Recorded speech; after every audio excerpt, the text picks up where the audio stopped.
की जो वीडियो है ये स्पेशली यूनिवर्सिटी ऑफ एजुकेशन से एफिलेटेड अदारों के स्टूडेंट्स के लिए कि वो कैसे स्टडी करें, उनके मार्क्स की डिवीजन क्या होगी और ऐसी बहुत सारी बातें हैं। तो यहाँ ग्राउंड में मैं आया हूँ, यहाँ पे तो बात नहीं हो सकती, घर जाके आराम से इसके ऊपर बैठ के डिस्कशन करते हैं। मैं जा रहा था, मैंने देखा यहाँ पे कोई बंदरों और उनके लीडरांस की कोई मीटिंग चल रही है। चलो हम घर चलते हैं, हमें कैसे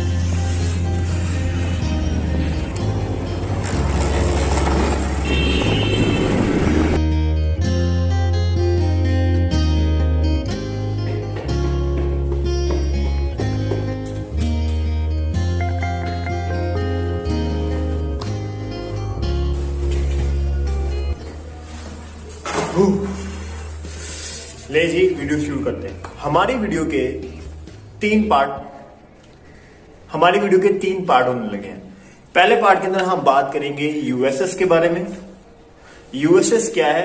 यूनिवर्सिटी स्टडी सिस्टम। दूसरे पोर्शन में हम बात करेंगे ईएनजी की। ये ईएनजी क्या है? Examination and grading. तीसरे पोर्शन में हम लोग बात करेंगे HGA+ के बारे में, यानी how to get A+ marks. सबसे पहले अब हम डिस्कशन शुरू करते हैं यूएसएस से, यानी कि यूनिवर्सिटी स्टडी सिस्टम। जैसे ही एक स्टूडेंट यूनिवर्सिटी के अंदर कदम रखता है तो सबसे बड़ा चेंज उसे नजर आता है यूनिवर्सिटी के एग्जामिनेशन सिस्टम में। इंटर में आपके टीचर आपका सिलेबस कवर करते थे, क्लास में टेस्ट लेते थे, मंथली टेस्ट भी होते थे आपके कॉलेज में, प्री बोर्ड लिए जाते थे और बाद में एक आपकी स्लिप आती थी बोर्ड की तरफ से और आपका सेंटर बनता था आपके करीबी इलाके में किसी भी गवर्नमेंट कॉलेज में या प्राइवेट कॉलेज में, और आप अच्छे या बुरे पेपर देकर मार्क्स ले लिया करते थे और अमूमन बच्चों के बहुत अच्छे मार्क्स आते हैं। मगर मेरे नंबर नहीं इतने अच्छे हैं जब मैं पढ़ता था। चलें खैर, इन यूनिवर्सिटी लाइफ उससे काफ़ी डिफरेंट है। अब यूनिवर्सिटी में जब आपने एडमिशन ले लिया है तो आपके जो क्लास के अंदर जो असाइनमेंट्स होंगी, जो क्विज़ेस होंगी, उसकी भी आपकी जो फाइनल डिग्री है उसके अंदर उसके मार्क्स ऐड होंगे। यानी कि इंटर में तो आपके पास ये मौज बहुत ज़्यादा थी कि चलो शादी पे भी चले जाते हैं, टेस्ट याद नहीं करते, कुछ नहीं करते, वैसे ही कॉलेज चले जाते हैं। लेकिन बीएस के अंदर ऐसे नहीं हो सकता। आपने जो भी क्लास में क्विज़ देना है उसके मार्क्स आपके डिग्री के अंदर ऐड होते हैं। ठीक है, ये मेजर डिफरेंस है एग्जामिनेशन का। आप कितने ऐड होते हैं, कैसे ऐड होते हैं, ये आगे हम नेक्स्ट पॉइंट में बात करते हैं। दूसरा, यूनिवर्सिटी में आपको हमेशा ये सुनने को मिलेगा कि बच्चे और टीचर आपसे पूछेंगे कि बताओ आपका सीजीपीए कितना है। सीजीपीए हम कहते हैं क्यूमुलेटिव ग्रेडिंग पॉइंट एवरेज को। अच्छा जी, अगर आप अपनी स्क्रीन की तरफ देखें तो पहला कॉलम आपके पास एक बना हुआ है वो ग्रेड का है, दूसरा आपके पास है परसेंटेज का और तीसरे वाला ग्रेड पॉइंट का। हर सब्जेक्ट का बेटा आपको अलग-अलग ग्रेड पॉइंट मिलेगा। ठीक है, एग्जांपल मैं ले लेता हूँ। आपका कोई इंग्लिश का सब्जेक्ट है, ठीक है, फंक्शनल इंग्लिश हो सकती है, यूजिंग लैंग्वेज हो सकती है, तो आपने उसके अंदर 90% या 90% से ज़्यादा, यानी कि 91, 92, 93, 94, 95, 96 आपने मार्क्स हासिल किए, तो आपको जो ग्रेड पॉइंट मिलेंगे वो आपको 4 पूरे मिलेंगे। यानी कि आपका एक सब्जेक्ट के अंदर जो CGPA है, यानी कि CGPA, तो आप 2-3 सब्जेक्ट्स को जब ऐड करोगे या 2-3 सेमेस्टर के ग्रेड पॉइंट्स को ऐड करोगे तो आपके पास आपका CGPA आ जाता है। लेकिन समझने के लिए तो आपका जो एक सब्जेक्ट में जो CGPA बनेगा वो आपका 4 होगा और आपको जो ग्रेड अलॉट किया जाएगा यूनिवर्सिटी की तरफ से वो A+ होगा उस सब्जेक्ट के अंदर। हर सब्जेक्ट के अंदर अगर आपके 90% से ज़्यादा नंबर होंगे तो आपका ओवरऑल जो GPA है एक सेमेस्टर का वो 4 आएगा। अगर आप 2-3 सेमेस्टर में मुसलसल हर सब्जेक्ट में A+ हासिल करते हो तो आपका 4 CGPA पूरा आएगा। ठीक है, दूसरे नंबर पे अगर आप लोग ज़रा नोट करो, अगर A ग्रेड आपको किस सूरत में मिलेगा, जब आपके मार्क्स 80 से 89 के दरमियान में होंगे और आपके ग्रेड पॉइंट्स आपको इसी तरह से लॉट करेंगे। मतलब अगर आपके 80 पूरे नंबर है तो आपको 8.5 मिलेगा, 81 है तो 8.51 हो जाएगा। तो इसी तरह से ये थोड़ा बहुत फ्लक्चुएट के साथ चेंज होता है। मैं एक नंबर का भी बताऊँगा आपको बाद में कि कितने मार्क्स पर अगर 83 आए हैं तो कितने आपको ग्रेड पॉइंट्स मिलेंगे। बी की ब्रैकेट भी इसी तरह से समझ लें, 70 और 79 के दरमियान आपको कितने मार्क्स मिलेंगे, और मार्क्स कह रहा हूँ ग्रेड पॉइंट्स कितने मिलेंगे, वो 3 और 3.45 के दरमियान है। अगर आपके C ग्रेड आता है तो if you get 60 to 69% marks you will get the grade C and your grade point will be 2.5 to 2.95। ठीक है। और आप फेल की सूरत में होगे अगर आपके 50% से कम नंबर अगर आपके आ गए तो आपको 0 ग्रेड पॉइंट मिलेंगे क्योंकि आप फेल हो जाओगे, ठीक है।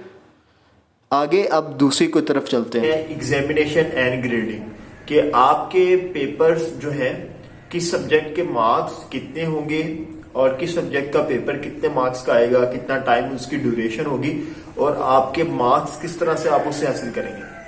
और काफी सारे लाइक बचे हैं, वो तो कहेंगे सर बताएं पूरे मार्क्स हम ले लेंगे, आपको हमें बताने की बिल्कुल भी जरूरत नहीं। और कुछ मेरे जैसे लेजेंड भी होते हैं, वो पूछते हैं कि सर पास होने के लिए कितने नंबर चाहिए। तो बताता हूँ आपको पास होने के लिए कितने नंबर चाहिए। वक्त आपको नज़र आ रही होगी जी SOS मैंने ओपन की है, यानी कि BS ज़ूलॉजी की कोर्स आउटलाइन जो कि यूनिवर्सिटी की तरफ से रिकमेंडेड है, उन्होंने हमें बताया हुआ है। मैं फर्स्ट सेमेस्टर की तरफ फटाफट जंप कर रहा हूँ। ये जी सेमेस्टर ब्रेकअप है और सेमेस्टर 1 के कौन कौन से सब्जेक्ट्स हैं वो आपके सामने आ चुके हैं। पहले नंबर पे जी सीरियल नंबर 1 है, इसके अंदर लिखा है कोर्स कोड। कोर्स कोड आपने सब्जेक्ट का याद करना है क्योंकि पेपर के अंदर आपसे कोर्स कोड आपने मेंशन करना होगा। इंग्लिश का कोर्स कोड याद कर लें, फंक्शन इंग्लिश का क्या है। अच्छा मेन चीज़ है आपके पास यहाँ पे लिखा हुआ है क्रेडिट और, ठीक है। अब क्रेडिट और क्या चीज़ होती है जी। क्रेडिट और हमें ये बताता है कि आपने एक वीक के अंदर एक सब्जेक्ट की कितनी लैब पढ़नी है और कितना आपने सब्जेक्ट पढ़ना है, मतलब कितने आपके लेक्चर्स होंगे क्लास के अंदर स्टडी के और कितनी आप लैब या कंप्यूटर लैब के अंदर जाके कितने लेक्चर्स लेंगे। पहले जो इंग्लिश का सब्जेक्ट है वो आपका 3 लिखा हुआ है, इंग्लिश में 3 लिखा हुआ है। अच्छा याद रखिएगा 3 कुछ इस तरह से लिखा है 3+0, ठीक है। ये जो पहले वाला 3 है ये हमें बता रहा होता है कि ये इसकी क्लास होगी, यानी कि एक हफ्ते में 3 घंटे तक आपने इंग्लिश की क्लास पढ़नी है। और ये 0 का मतलब है लैब है या प्रैक्टिकल। तो इंग्लिश का किसी किस्म का कोई प्रैक्टिकल नहीं है तो इसलिए उन्होंने 0 लिखा हुआ है। अब आपको अंडरस्टैंड करने में आसानी रहेगी अगर मैं बताऊं आपको कि इस्लामियत है, इस्लामियत का जो क्रेडिट आवर है वो 2 है, इसलिए आपके लेक्चर इस्लामियत के थोड़े होते हैं चूँकि उसका क्रेडिट आवर का जो क्राइटेरिया वो थोड़ा। फंक्शनल ऑफ एजुकेशन है, फाउंडेशन ऑफ एजुकेशन जो है वो 3+0 है। इसका मतलब ये है पहले वाला 3 मतलब 3 घंटे की आपकी क्लास हुआ करेगी एक वीक में। और हमने क्या किया हुआ है, हमने 40 मिनट्स के अंदर इसको डिवाइड किया हुआ है ताकि बच्चे इजीली, मतलब ज़्यादा लेक्चर्स हो जाते हैं ताकि बच्चे इजीली अपना सिलेबस कवर कर लें। आगे डाइवर्सिटी ऑफ प्लांट है जो हमजा साहब पढ़ा रहे हैं, तो ये आपका 3+1 है, यानी कि 3 घंटे आप क्लास के अंदर पढ़ेंगे और एक जो है आपका लैब का लेक्चर होगा 1 घंटे का एक हफ्ते के अंदर। केमिस्ट्री का भी इसी तरह से है और एनिमल लाइफ का भी इसी तरह से है, ठीक है। अब मैं आपको दिखाता हूँ BS इंग्लिश की आउटलाइन, और BS केमिस्ट्री वाले भी ये सेम सब्जेक्ट्स पढ़ें इसलिए मैं उसको इसके अंदर ऐड नहीं किया। ये आपकी स्क्रीन के ऊपर जी आपकी BS इंग्लिश की आउटलाइन, ठीक है। थोड़ी सी थकी हुई है, ये ऐसे ही आई है, स्कैन कॉपी है उसकी जी। इसके सेमेस्टर के सब्जेक्ट्स वगैरह मैं आपको दिखाता हूँ। ये पहला ब्रेकअप है हमारे पास और पहले नंबर पे हमारे पास है जी इंग्लिश इन यूज़ है, उसका क्रेडिट और देखना यकीनन आपको आ गया होगा। मैं दोबारा रिपीट कर रहा हूँ, 3+0 लिखा हुआ है। पहले 3 का मतलब है कि कितने घंटे की, यानी कि कितने आवर्स की क्लास होगी आपकी क्लासरूम के अंदर, यानी कि कितनी देर तक टीचर आपको पढ़ाएगा। और नेक्स्ट जो 0 लिखा है इसका मतलब है आपकी लैब कितनी है, जिस सब्जेक्ट की लैब होगी आगे उसके घंटे मेंशन किए होंगे, यानी कि कितने आवर्स तक क्लास होगी। तो इंग्लिश वालों के लिए मौजे हैं, उनकी कोई भी लैब नहीं है।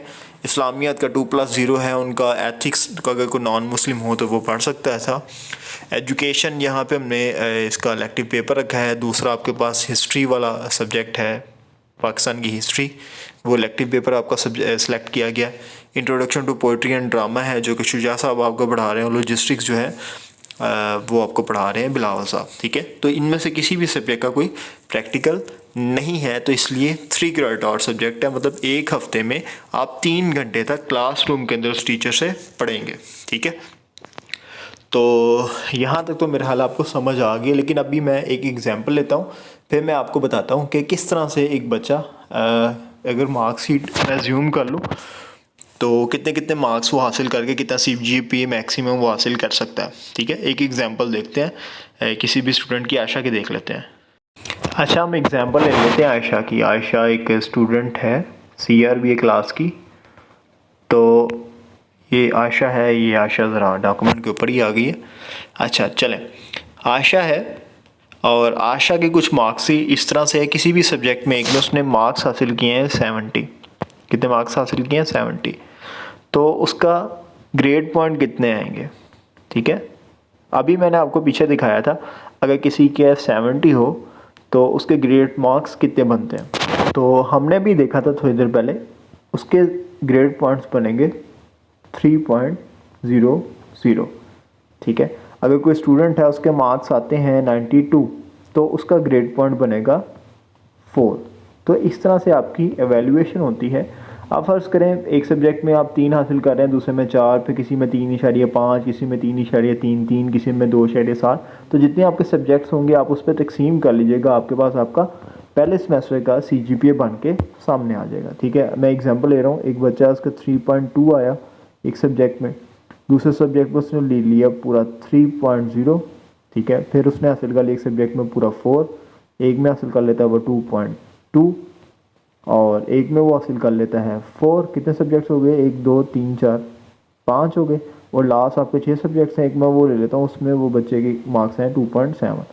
तो बच्चे का जो ग्रेडिंग पॉइंट है, आसान लफ्ज़ों में आपको बता रहा हूँ, तो वो किस तरह से इस सब को प्लस करें, इनकी तादाद के ऊपर तकसीम कर दें, यानी कि इसका एवरेज निकाल लें। तो ये मेरा बन जाएगा 3.2 उसका एक सेमेस्टर का GPA, ठीक है। अगर फ़र्ज़ करें पहले सेमेस्टर में उसने जो GPA अपना हासिल किया है वो 3.2 था, और दूसरे सेमेस्टर में उसने मेहनत की, इसका CGPA अगर 3.5, अब वो क्या करेंगे कि ये दोनों GPA को ऐड करेंगे आपस में, वो उनके पास आ जाएंगे 6.7, इसको तकसीम कर देंगे 2 पे, ठीक है। तो ये हमारे पास 3.35, ठीक है। तो उसका जो CGPA बन के आएगा 2 सेमेस्टर के बाद वो 3.35 होगा, ठीक है। तो इसी तरह से कंटिन्यूसली आपके लास्ट सेमेस्टर तक इस तरह से आपके मार्क्स आते रहेंगे, और हर सब्जेक्ट के अंदर आपका ग्रेड आता रहेगा, और अल्टीमेटली एंड वाली डिग्री के अंदर, मतलब आखिरी सेमेस्टर में आपको सारे पिछले सेमेस्टर्स के साथ इस तरह एडजस्ट करके आपका एक फाइनल CGPA बनेगा। तो कितना CGPA इंपॉर्टेंट होता है वो मैं आपको बता देता हूँ। वैसे अगर मैं सच्ची बात कहूँ तो मैक्सिमम अच्छा रहता है, लेकिन कम से कम आपने 3 CGPA ज़रूर मेंटेन करना है, ताकि आगे आपको MPhil में आसानी के साथ एडमिशन मिल जाए। अगर आप 3.7 या इससे ज़्यादा हासिल कर लेते हैं तो ये तो आउट क्लास होगा पूरी दुनिया के अंदर, आगे आप PhD के लिए MPhil के लिए एलिजिबल होंगे फ्री पढ़ने के लिए। लेकिन ऐसी बहुत सारी एग्जांपल्स हैं कि 3 CGPA वाले या 3.23 वालों को भी स्कॉलरशिप मिली हैं। ये जी अब ज़रा नोट कीजिएगा कि आपको पेपर में कितने MCQs आने हैं, कितने शॉर्ट क्वेश्चन आने हैं और कितने लॉन्ग क्वेश्चन आने हैं, उनकी वेटेज क्या होगी। प्रैक्टिकल होंगे तो वो कितने मार्क्स का होगा। अब आपने ये चीज़, तो जी मेरे बच्चों अपने दिल को अच्छे से थाम लो, क्योंकि हम डिस्कशन करने लगे हैं अपने मार्क्स के बारे में, जो कि यूनिवर्सिटी की तरफ से। ले जी बच्चों अपने दिल को थाम लो ज़रा, हम मेन जी कोर्स पे आ गए हैं जी। जो हमने डिस्कशन करनी है वो है UA एफिलिएशन कॉलेजेस के लिए जो रूल्स हैं। फॉर्मेटिव एग्ज़ाम होते हैं जी, इसके अंदर 2 मेन चीज़ें इसके अंदर होती हैं, सेशन मार्क्स होते हैं और आपके मिड टर्म एग्ज़ाम होते हैं। 30% इन दोनों की मिला के वेटेज होती है, और 70% यूनिवर्सिटी वाले आपके पेपर लेते हैं, जिसे हम UA एग्ज़ाम कहते हैं। तो फॉर्मेटिव एग्ज़ाम में 2 चीज़ें शामिल होती हैं। पहले नंबर पे आपके 10%, यानी कि अगर आप इसको परसेंटेज से अमाउंट में निकाल लें तो वो 10 नंबर बनते हैं। 10 नंबर आपके सेशनल के होते हैं, जो क्लास टीचर के पास होते हैं, चाहे तो बच्चे को पूरे दे दे या 0 दे दे, ये टीचर की अपनी मर्ज़ी होती है। अगर आप क्लास में अच्छा टीचर के साथ बिहेव रखा हुआ है तो आपको पूरे देंगे। दूसरे नंबर पे जी 20% जो है आपके पास, वो आपके मिड टर्म के एग्ज़ाम होते हैं 20%। तो हम भी आपका बेटा 20 नंबर का ही लेंगे, तो पेपर इतना मुश्किल नहीं आता, आप 20 में से 20 नंबर हासिल कर सकते हैं अगर आप थोड़ी भी मेहनत करें। तो आगे जो 70% मार्क्स हैं ये आपके यूनिवर्सिटी वाले कंडक्ट करवाएंगे, ठीक है। ये है थ्योरी वालों के लिए, सब्जेक्ट्स के लिए। मतलब थ्योरी वालों से मुराद ये है कि वो वाले सारे सब्जेक्ट्स जिसके अंदर कोई प्रैक्टिकल नहीं होता, मतलब इंग्लिश के अंदर किसी भी सब्जेक्ट में कोई प्रैक्टिकल नहीं है, लेकिन जो साइंसिस के उनमें प्रैक्टिकल शामिल हैं, वो दिखाता हूँ मैं आपको आगे। अगर साइंसिस के हैं उसके लिए भी जो वेटेज है वो इसी तरह से है, लेकिन आगे जाके वो थोड़ा सा चेंज हो जाएगी। ये देखिएगा ज़रा, ले जी आपने फोकस करना है क्रेडिट और के ऊपर, ठीक है। ज़रा फोकस कीजिएगा बड़े ध्यान के साथ। ले जी ये क्रेडिट और के ऊपर आपने गौर करना है। वो सब्जेक्ट्स जो 2 क्रेडिट और की हैं, लेकिन 1 घंटे की क्लास होगी और 1 घंटे का उनका प्रैक्टिकल होगा, तो उनकी थ्योरी आएगी 35 नंबर की और प्रैक्टिकल आएगा 35 मार्क्स का, ठीक है। और ये प्रैक्टिकल वाले सब्जेक्ट्स के लिए। तो अगर आपका 2+1 है तो आपके 46 जो है वो थ्योरी आएगी 46 मार्क्स की, और 24 मार्क्स के आपके प्रैक्टिकल। तो नॉर्मल जो हमारे पास ज़्यादा सब्जेक्ट्स हैं वो ये वाले हैं, जो हमारे पास हमारे ज़ूलॉजी के बच्चे हैं तो उनका होगा कि 52 नंबर की थ्योरी आएगी और 18 नंबर का आपका प्रैक्टिकल होगा। ये चीज़ आपने यहाँ से नोट कर लेनी है अपनी कॉपीज़ के ऊपर। आगे चलते हैं जी। अच्छा जी, दूसरी चीज़ जो आपने नोट करनी है वो आपने यहाँ पे ये चीज़ नोट करनी है कि जो बाकी सब्जेक्ट्स हैं हमारे पास, ठीक है, तो 70 नंबर का बेटा जो आपका पेपर होगा यूनिवर्सिटी वाले कंडक्ट करेंगे। वैसे ये बातें बाद में मैं आपको आपके पेपरों से पहले रिवाइज़ भी करवाऊँगा। तो टोटल बेटा इसके अंदर आपका सब्जेक्टिव जो पोर्शन आएगा वो 28 मार्क्स का आएगा और जो ऑब्जेक्टिव पोर्शन आएगा वो 60% का आएगा, ठीक है। यानी कि आपने करना क्या है इसके अंदर, सिंपली ये करना है 28 नंबर के आपके पास आपके लॉन्ग क्वेश्चंस आएंगे, शॉर्ट क्वेश्चन आपके आएंगे 22 नंबर के और एमसीक्यूज आपके आएंगे 20 नंबर के। ये टोटल मिला के आपके 70 मार्क्स बनते हैं, ठीक है। और अगर आपके सब्जेक्ट में कोर्स के अंदर आपका प्रैक्टिकल भी शामिल है तो फिर आपकी वेटेज कुछ इस तरह से होगी। ये वाला नीचे वाला आप नोट कर लें, ये मेन चीज़ है आपकी, ठीक है। आपके 21 नंबर के लॉन्ग क्वेश्चंस आएंगे, 16 नंबर के शॉर्ट क्वेश्चन आएंगे, 15 नंबर के आपके एमसीक्यूज आएंगे, थ्योरी टोटल मिला के भी मैं आपको बताया था 52 नंबर की थ्योरी आएगी और प्रैक्टिकल आपका 18 नंबर का आएगा। एक दफ़ा मैं आपको क्विक सा दोबारा बता देता हूँ क्या सीन आपने अब करना है, ठीक है। आपके बेटा जो पेपर होंगे मैं नाम ले लगा कुछ सब्जेक्ट्स के, जिस तरह यूजिंग लैंग्वेज है, लॉजिस्टिक्स है या आपके पास आपका इस्लामियात है, ठीक है। जितने भी आपके सब्जेक्ट्स हैं तो उनका 40% जो है वो उनका आएगा सब्जेक्टिव पोर्शन, ठीक है। सब्जेक्टिव पोर्शन के अंदर क्या होता है, आपके लॉन्ग क्वेश्चंस होते हैं 28 नंबर के। अब यूनिवर्सिटी के पास ना अपना राइट होता है, ठीक है, वो 6 नंबर का ले ले, 7 नंबर का ले ले, ये उसकी अब मर्ज़ी होती है अपनी, ठीक है, वो हमें नहीं बताते। वो 22 मार्क्स के शॉर्ट क्वेश्चन भी आ सकते हैं, एक क्वेश्चन 2 मार्क्स का भी आ सकता है, 1.5 का भी आ सकता है, 3 नंबर की भी आ सकता है। लास्ट टाइम जो प्रैक्टिस थी वो ये थी कि एक शॉर्ट क्वेश्चन 3 नंबर का आ रहा था, तो हो सकता है अब 2 नंबर का 12 क्वेश्चन आ जाए। तो एमसीक्यूज लास्ट टाइम 1.5 मार्क्स का एक आया था, तो इस दफ़ा का पता नहीं है, देखते हैं क्या बनता है सीन, लेकिन कोशिश कर रहे हैं कि आपके पास पेपर भी अरेंज कर लें, तो इस तरह आपके 70 मार्क्स बन जाते हैं। तो नीचे वाला जो पोर्शन है ये साइंसेस वालों के लिए जिनके प्रैक्टिकल्स भी हैं, और ये वाला जो स्लॉट है ये आपने याद रखनी है और इसकी जो स्क्रीनशॉट है वो, और दूसरे नंबर पे जो SOS मैंने ओपन किया हुआ है ये डॉक्यूमेंट है, ये मैं नीचे डिस्क्रिप्शन में भी अटैच कर दूंगा, तो ये आप लोगों ने अच्छे से देख लेना, ठीक है। तो पास होना कोई यूनिवर्सिटी सिस्टम में कोई मुश्किल नहीं है। देखें 30 नंबर आपके कॉलेज के पास हैं, आपके टीचर के पास हैं। अगर क्लास के अंदर अच्छे से आप पार्टिसिपेट करते हैं, आप अच्छे से क्विज देते हैं, असाइनमेंट्स अच्छी करते हैं, क्लास में प्रेजेंटेशन अच्छी देते हैं, आपकी अटेंडेंस ठीक है कॉलेज में, तो कॉलेज वाले आपको आपकी इसके बदले 10 मार्क्स आपका टीचर आपको अलॉट कर देगा। 20 नंबर का आपका मिड है और मिड के अंदर आप आसानी से 20 में से 20 नंबर ले सकते हैं। अगर आप इसके अंदर मैक्सिमम मार्क्स गेट कर लें 18, 19, 20, तो अगर हम ये अज्यूम कर लें कि आप बड़े अच्छे तरह से आपने इसको परफॉर्म किया, सारी चीजों को मैनेज किया है, तो 10 नंबर आपके सेशन मार्क्स के और 20 नंबर आपके मिड के, 30 नंबर तो आपने कॉलेज से ही हासिल कर लिए। बाकी आपका यूनिवर्सिटी वाले 70 नंबर का एग्जाम लेंगे। आप अगर किसी तरह से उसके अंदर 50 मार्क्स गेट करने में कामयाब हो जाते हैं, जो कि बहुत मुश्किल नहीं है, तो आपके टोटल मिलाकर 80 मार्क्स बन जाते हैं। अगर आप उसमें से 60 मार्क्स ले लेते हैं तो 60 और 30 मिला के टोटल आपके पास 90 मार्क्स बन जाएंगे और आपका ए ग्रेड बन जाएगा। और ए ग्रेड के बदले आपको जो CGPA मिलता है वो 4 पूरा मिलता है। अभी मैंने आपको सारा ग्राफ समझाया, अगर किसी को कोई क्वेश्चन है तो वो कमेंट में पूछ भी सकता है। तीसरे क्वेश्चन में हम लोग बात करेंगे HGA+ के बारे में, यानी how to get A+ marks. तो पहले मैं सोचने लगा था कि हाउ टू गेट A+ के बजाय मुझे कहना चाहिए हाउ टू गेट पास, लेकिन छोड़े, मेरी नजर में आप लोग सारे A+ ले सकते हैं। अब वो आप कैसे ले सकते हैं, आसान सी स्ट्रेटजी आपके साथ शेयर करता हूँ। जो तरीका है मेरे पास, आपके A+ सबका आ जाएगा, ठीक है। वो तरीका बना ही नहीं अभी, जैसे ही बनेगा मैं आपको बता दूंगा, ठीक है जी, आप वो फिर फॉलो कर लेना। तब तक के लिए आपको टीचर जो भी कहेगा आपको उसकी बात माननी पड़ेगी, आपको असाइनमेंट अच्छी देनी पड़ेगी, टीचर को हर तरह से सेटिस्फाई करना है, आपकी अटेंडेंस ठीक हो, आपके क्विजेस ठीक हो, आपके मिड टर्म ठीक हो, 30 नंबर तो सिक्योर करें। आगे इंशाल्लाह ताला आपके फाइनल्स में भी अच्छे नंबर आ जाएंगे अगर आप अपना सिलेबस अच्छे से कवर करेंगे। तो मेरी जान, पढ़ना पड़ेगा। इन शॉर्ट मेरी बात समझ लो कि ये बहुत ज्यादा सिस्टम मुश्किल नहीं है। ये शायद ये अगर मैं कहूँ कि एनुअल सिस्टम से ज्यादा आसान है, लेकिन इसमें मेहनत थोड़ी ज्यादा लगती है। मार्क्स आपके इंटरेस्ट से ज्यादा आ सकते हैं। बस एक शर्त है कि आपने डेली का काम डेली करना है। ये समझो डेली जो आपके जो कॉलेज में काम मिल रहा है, असाइनमेंट मिल रही है, वो फाइनल है। Every day is a final day. आपने अपने माइंड में ये लेके चलना है। बाकी अल्लाह ताला आपको कामयाब करे और अच्छे से आप मार्क्स हासिल करें। किसी का कोई क्वेश्चन आता है वो कमेंट में लिख सकता है, मुझसे पूछ सकता है, मैं उसे आंसर भी करूंगा। अगर जरूरत पड़ी इसके ऊपर वीडियो भी बना दूंगा। और अगर कोई आपका कंसेप्ट है जो कि क्लियर नहीं हुआ तो आप मुझे बताइएगा, मैं वो भी आपका क्लियर कर दूंगा।